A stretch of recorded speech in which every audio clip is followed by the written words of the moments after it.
Çok kıymetli bakanım, hepiniz toplantımıza hoş geldiniz. Sefalar getirdiniz. Teşkilatımız.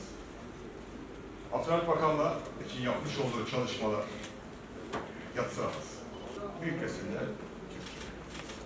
Gaziantep'te Cumhurbaşkanımız Sayın Recep Tayyip Erdoğan liderliğinde çok büyük yatırımlar, çok büyük hizmetler ortaya kondu. Milletvekili arkadaşlarımızla birlikte, belediye başkanı arkadaşlarımızla, teşkilatımızla birlikte Gaziantep'in tüm sorunlarını masaya yatırıp bu konudaki taleplerimizi ilettiğimizde Allah razı olsun Cumhurbaşkanımız Gaziantep'in ne ihtiyacı varsa bütün hükümete talimatı oldu ve Gaziantep'in her zaman yanında yer aldı. Bu yılki yatırımlarla birlikte dahil ettiğimizde 50 milyarı aşan Gaziantep'imize hükümetlerimizin yapmış olduğu yatırımlar var.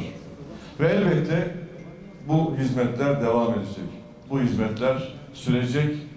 Ötekileştirmeden, düşüncesi, mezhebi, meşrebi, inancı, yaşam tarzı ne olursa olsun 84 milyon biriz, beraberiz, kardeşiz anlayışıyla siyaset yaptık. Hiçbir zaman bir vatandaşımızı asla ama asla ayrıştıran bir politikaya girmedik, girmeyeceğiz. Partili partisiz bu memleket için, bu şehir için yüreği atan bütün hemşehrilerimize de buradan selamlarımı, teşekkürlerimi ayrıca ifade ediyorum. Yani yerel yönetimde de milletimizin sorunlarını çözmeye çalışıyoruz. Elbette ülkemizde milletimizin sorunlarının farkındayız. Hükümetimiz bunun farkında, Cumhurbaşkanımız farkında ve milletimizin bu anlamda yaşadığı mevcut sorunları da çözmeye muktedir olacak siyaset yine AK Parti'dedir. AK Parti bu sorunları da çözecektir. Bu sorunları görmezden gelmeye hakkımız yok. Halının altına süpürmeye hakkımız yok. Bu sorunları bilerek üstüne gidecek ve sorunları da inşallah AK Parti yine milletimizin sorunlarını çözecektir. Değerli kardeşlerim, mevkiler, makamlar gelir geçer. Ama en güzel makam bu milletin ferdi olmak ve bu ailenin bir parçası olmak. Bu memlekete, şehrimize hizmet etmeye, bugüne kadar olduğu gibi devam etmeye de sürdüreceğiz. Nasıl bugüne kadar hizmet etmeyi sürdürdüysek, bundan sonra da bu şehrin bir evladı, bu memleketin bir evladı olarak yine gece gündüz siyasetimizi, gayretimizi artırarak devam edeceğiz.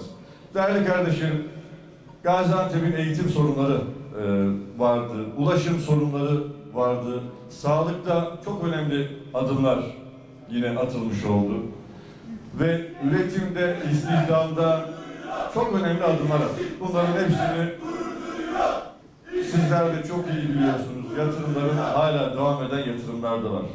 Devam edecek yatırımlar da var. Gaziantep Şehir Hastanesi önümüzdeki ay birkaç hafta sonra resmi sıkıntılar da hallolarak inşallah yolunda devam edecek. Yani Gaziantep'in bu anlamdaki önümüzdeki dönemdeki eksikliklerini hep beraber gidereceğiz.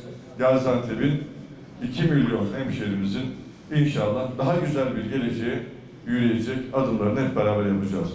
Şuradaki bir esnafın, şuradaki bir işçi kardeşimizin, şurada bir sandık müşahidinin nasıl yüreği vatan için, memleket için çarpıyorsa en büyük makam, en büyük mevki millet sevdası olmak, memleket sevdası olmaktır.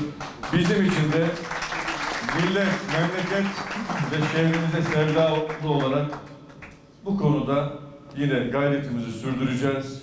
Mevkiler, makamlar değil, mevziler daha önemlidir. Ne yaptığınız önemlidir. Ne olduğunuz değil. Bu memleketi için ne yaptığınız, bu ülke için ne yaptığınız önemlidir. Bizler nerede olursak olalım hep birlikte memleketimizi daha da güçlendirmek için, daha da geliştirmek için Cumhurbaşkanımızın liderliğinde bu mücadeleyi sürdüreceğiz.